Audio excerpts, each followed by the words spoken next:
గణపతి ఉత్సవాల్లో పాల్గొనేవారు పాటించవలసిన నియమాలేంటో తెలుసుకుందాం. ప్రతిరోజు ఉదయమే నిద్రలేవండి. ఎంత పెద్ద విగ్రహం నిలబెట్టామన్నది కాదు, ఎంత భక్తితో చేశామన్నది ముఖ్యం.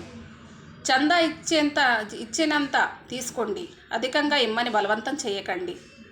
శారీరకంగానూ మానసికంగానూ బ్రహ్మచర్యాన్ని పాటించండి. వినాయక చవితికి ఒకరోజు ముందు నుంచి గణపతి విగ్రహాన్ని నిమజ్జనం చేసే రోజు వరకు మాంసాహారం వదిలిపెట్టండి. మాంసాహారం, మద్యపానానికి, ధూమపానానికి దూరంగా ఉండండి. అసభ్య పదజాలం వాడకండి. ఆవేశపడకండి. ఎవరిని దూషించకండి. వినాయకుడి మండపంలో పిచ్చి పిచ్చి సినిమా పాటలు, పెద్ద పెద్ద లౌడ్ స్పీకర్లు పెట్టకండి.